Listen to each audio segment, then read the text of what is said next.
देखते हैं मोटरसाइकिल वाले रात को अचानक अगर इन खड्डों में आ जाएं तो वो गिरने के सिवाय यहाँ कई लोग गिर चुके हैं इन रोड पर। This news is brought to you by Bhushan jewellers Solan. Parwanoo शहर में बीते दिन हुए नगर परिषद के अध्यक्ष व उपाध्यक्ष पद के चुनाव को लेकर सरगर्मियां बढ़ती ही नजर आ रही हैं, जिसका मुख्य बिंदु भाजपा समर्थित 3 में से 2 पार्षदों का नगर परिषद अध्यक्ष उपाध्यक्ष चुनाव में न आना है।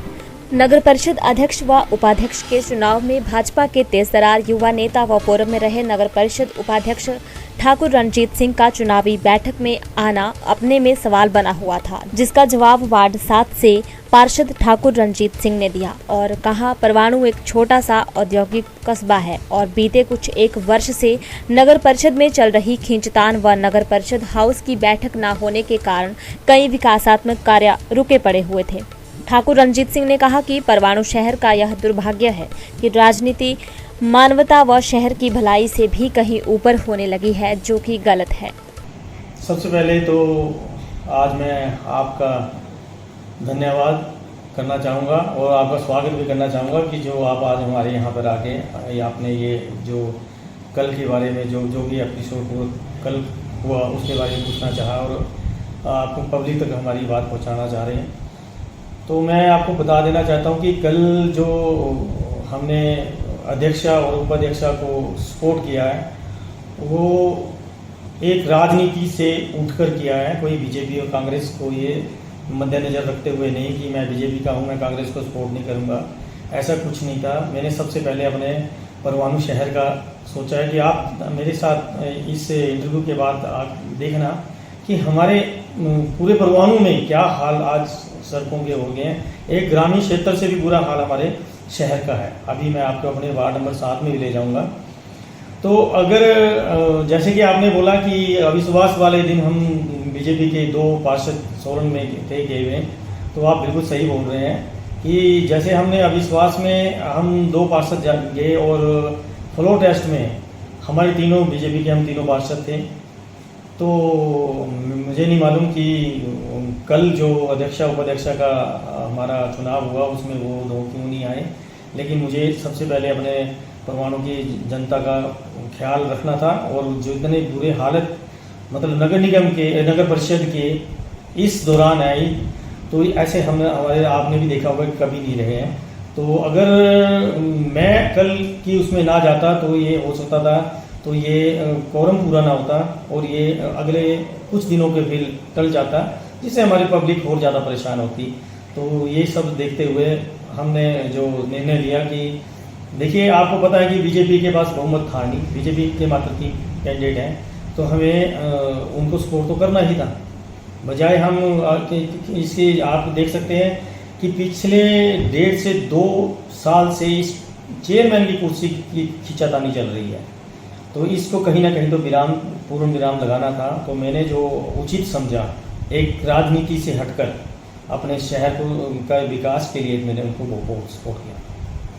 तो इसमें जो बीजेपी के जो पार्षद थे तो उनका कोई आपसे संपर्क हो पाया? और जैसे हमने भी डॉक्टर राजीव सैलर जी जो पूर्व मंत्री रहे हैं उनसे जिस दिन ये अध्यक्ष उपाध्यक्ष का चुनाव हुआ तो उससे पहले हमने कॉल करके उनका स्टेटमेंट लिया था, जिसमें उन्होंने ये बात कही थी कि नगर परिषद अध्यक्ष उपाध्यक्ष के चुनाव के लिए एक बैठक हमारी चल रही है और बैठक में जो निर्णय लिया जाएगा वो आगे फिर सबके लिए मान्य होगा। तो उस बैठक का क्या रीज़न था कि आप उस बैठक में मौजूद थे? देखिए अगर डॉक्टर साहब ने आपको ये कहा कि ये बैठक चल रही है तो मैं नहीं जानता कि ये बैठक किन के बीच में चल रही थी। अगर ये बैठक इस चुनाव को लेकर चलती तो उसमें मेरा भी होना जरूरी था। तो मुझे नहीं लगता कि उनकी कहीं ऐसी कोई बैठक उन्होंने हाँ की होगी, तो मुझे लेकिन इसकी कोई सूचना नहीं थी कि उन्होंने कोई ऐसी बैठक की है। तो जैसे कि लोगों का जो निकल के आ रहा है, जो उनके सुझाव या जो उनके व्यूज़ निकल के आ रहे हैं, तो उनकी तरफ से तो आपको एक पॉजिटिव रिस्पांस मिल रहा है, जैसा कि हम मीडिया के माध्यम से हम बता सकते हैं। तो आपको क्या लगता है कि इसमें इन फ्यूचर आपको पार्टी से कोई प्रॉब्लम तो नहीं हो पाएगी? नहीं, पार्टी एक अलग वो बात है। संगठन हम संगठन से शुरू से जुड़े हुए हैं, संगठन के साथ है। सब पार्टी विरोधी कोई काम नहीं है इसमें। ठीक है ना, कि पार्टी विरोधी काम होता तो तीनों पार्षदों ने वहाँ पे जाके अविश्वास फ्लोर टेस्ट में हिस्सा लिया है, तो इसमें पार्टी विरोधी तो कोई ऐसा काम नहीं है, ठीक है ना। और रही बात अपने, जब हमें अपने शहर का भी तो देखना है ना, पब्लिक ने हमें चुनकर भेजा है, तो आज अगर हम अपनी इसी कुर्सी की लड़ाई लड़ते रहेंगे तो हम उनका अपने शहर को कैसे विकास कर सकते थे। जी, जैसे कि अब नगर परिषद परवाणू को 7 महीनों की खींचतान के बाद जो है अपना अध्यक्ष और उपाध्यक्ष मिल चुका है। आप अध्यक्ष जो नवनियुक्त हुई हैं मोनिशा शर्मा जी, और उपाध्यक्ष जो चुन के आए हैं वार्ड नंबर 2 से लखविंदर सिंह जी, उनके बारे में क्या कहना चाहेंगे आप?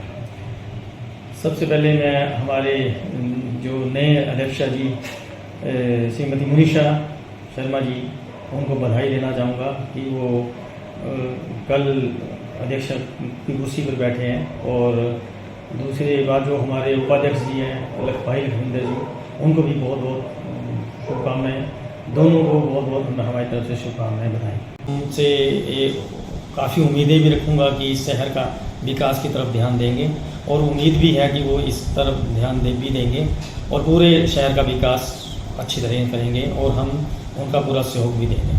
आपको क्या लगता है कि आने वाले जो 2 साल, अभी 2-2.25 साल बचे हुए हैं नगर परिषद परवाणू के, इसमें जो विकासात्मक जो विकास के कार्य रुके पड़े हैं, आपको क्या लगता है वो कार्य हो जाएंगे? चाहे वो सड़कों को लेकर मुद्दा हो, ठीक है, या पार्किंग को लेकर भी इशू है, ये जो प्रधानमंत्री आवास योजना के तहत जो बने मकान हैं, ये मुद्दे आपको क्या लगता है कि कब तक ये सुलझ जाएंगे इस हाउस के बनने के बाद? देखिए, जहाँ तक तो आपने रोड का और विकास, मतलब नगर परिषद के जो कार्य के बारे में बात करी, तो ये तो मैं आपको श्योर आश्वासन दिलाना चाहता हूँ कि ये बहुत जल्दी से प्रगति में काम होगा और प्रायोरिटी पे काम होगा पूरे शहर में। और आप तो 6 महीने के अंदर अपने पूरे शहर का हाल देख लेना कि अब शहर पहले में और उसमें कितना अंतर होगा, क्योंकि दोनों अध्यक्षा उपाध्यक्ष दोनों कर्मठ है और कार्य के प्रति बड़े वो हैं, तो सबका सहयोग होगा उनको भी, और उनका भी हम सभी पार्षदों को सहयोग होगा। तो ये तो निश्चित है कि शहर का विकास जरूर होगा। दूसरी बात, जो आपने आवास योजना के लिए बोला है, वो हमारे पहले में और उसमें कितना अंतर होगा, क्योंकि दोनों अध्यक्षा उपाध्यक्ष दोनों कर्मठ है और कार्य के प्रति बड़े वो हैं, तो सबका सहयोग होगा उनको भी, और उनका भी हम सभी पार्षदों को सहयोग होगा। तो ये तो निश्चित है कि शहर का विकास जरूर होगा। दूसरी बात, जो आपने आवास योजना के लिए बोला है, वो हमारा बिल्कुल एंड पर था। वो हमने आवंटन के लिए सबका किराए पे देने के लिए प्रक्रिया शुरू भी कर दी थी, जैसे कि, लेकिन आप पिछले कुछ दिनों में बारिशों के कारण, जैसे आपको पता है कि कितनी त्रासदी हुई है, वहाँ पे हमारे लोगों शिफ्ट करने पड़े, उसके कारण ये थोड़ा अब रुक गया है। बहुत ही जल्द जैसे ही वहाँ का डंगा रिटर्निंग वॉल जैसे ही लग जाती है, उसके बाद ये प्रक्रिया भी शुरू हो जाएगी। इस हाउस के बनने के बाद आपके लिए मेजर कार्य क्या रहेंगे? जो आप इस हाउस की बैठक में, जो भी आगामी बैठक होगी, उसमें आप अपनी ओर से मेजर कार्य क्या रखेंगे? आपने क्या कुछ मेमोरेंडम तैयार किया है, कुछ पॉइंट्स तैयार किए हैं? मेरे काम, देखो, हमारे वार्ड का जो रोड है बहुत ही दयनीय हालत में है।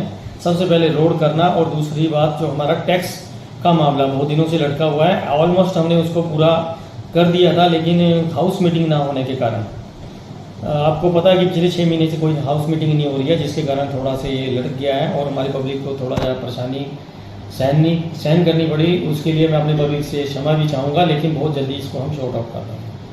ठीक है, आने वाले हाउस की बैठक के लिए और नए अध्यक्ष उपाध्यक्ष के लिए चुने जाने के लिए आपका बहुत बहुत धन्यवाद। हमारे चैनल पर आए, बहुत बहुत धन्यवाद। दिव्य हिमाचल टीवी के लिए परवाणू से अमित ठाकुर की रिपोर्ट।